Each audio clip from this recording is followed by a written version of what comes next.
What if I told you the most mysterious figure in Christianity isn't Jesus or even God the Father, but the Holy Spirit? A presence so powerful it shaped the lives of prophets, apostles, and even Jesus himself, yet remains hidden in mystery. Who is the Holy Spirit, really? And why has this truth been kept in the shadows for centuries?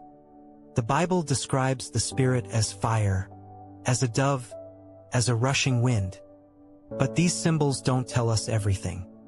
For millions of Christians, the Holy Spirit feels distant, confusing, or even forgotten. Yet without him, the story of salvation and the Trinity itself makes no sense. Today, we pull back the veil to uncover the hidden truth of the Holy Spirit, not just as a symbol, not just as a force, but as a person who changes everything. Think of the most intimate moment in your life, when you felt truly known, deeply loved, and never alone. That is the essence of the Spirit's presence. In the Bible, the Spirit is not only God's power but also God's closeness. When Jesus promised his disciples, "I will never leave you," he was speaking of the Spirit. He is the quiet whisper in your heart, the warmth of God's love that never abandons you. Without the Spirit, faith feels like a religion. With the Spirit, faith becomes a relationship. But here's the problem. Throughout history, the Holy Spirit has been misunderstood, misrepresented, or ignored. Some see him as nothing more than energy, like electricity flowing from heaven. Others reduce him to a feeling, an emotional high that fades when life gets tough. And still others avoid him altogether, afraid of the mystery. In the early church, fierce debates erupted. Was the Spirit truly God, or just a servant of God? Councils gathered, creeds were written, and heresies spread like wildfire. Some argued the Spirit was created, less divine than the Father or Son. Others whispered that he was simply an abstract force. But the Bible paints a very different picture, one that both shocked and divided the ancient world.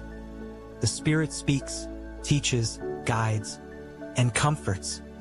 He can be grieved, resisted, and even lied to. These aren't the qualities of a mere force, they're the actions of a living person. And that realization threatened to shatter centuries of religious thinking. Picture this moment. Jesus, freshly baptized in the Jordan River, rises from the waters.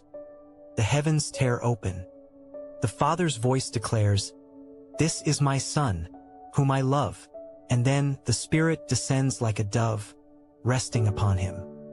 Here, the Trinity is revealed in one breathtaking scene. Father, Son, and Spirit, all distinct, all divine, all united in love. The Spirit's role doesn't end there. He fills prophets with words of fire, empowers apostles to heal the sick, and shakes prison walls to set captives free. He comforts the brokenhearted and convicts kings.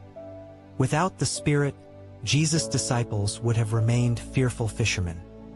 With the Spirit, they became bold witnesses who shook empires. The climax of the Spirit story erupts at Pentecost.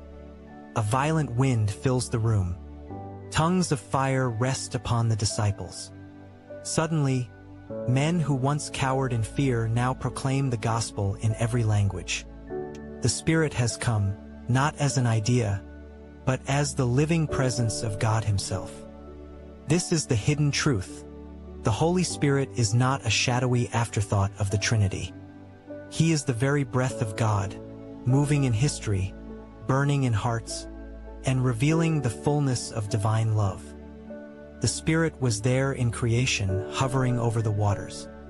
He was there in Israel's wilderness, guiding with fire and cloud.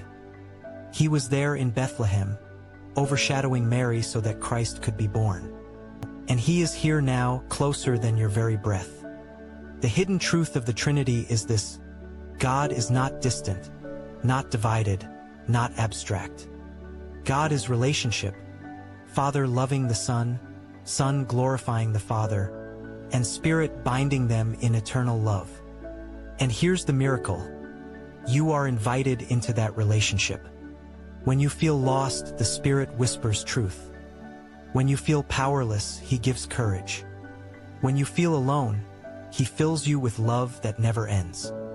To know the Spirit is to know God not far away, but living within you. And perhaps that is why the Spirit has remained hidden for so long, because the greatest mysteries are not solved by the mind but revealed by the heart. So, who is the Holy Spirit? He is not an it, not a symbol, not a passing feeling. He is the Lord, the giver of life, the fire of God's presence, the gentle whisper of God's love. He is the hidden truth of the Trinity, revealed not in theory, but in experience. But this is only the beginning, because if the Spirit is real, then the question becomes, how do you truly hear His voice? How do you know when it's God speaking, and not just your own thoughts? In our next episode, we'll uncover the chilling truth about how to hear the voice of God, and the 3 deadly mistakes most believers make.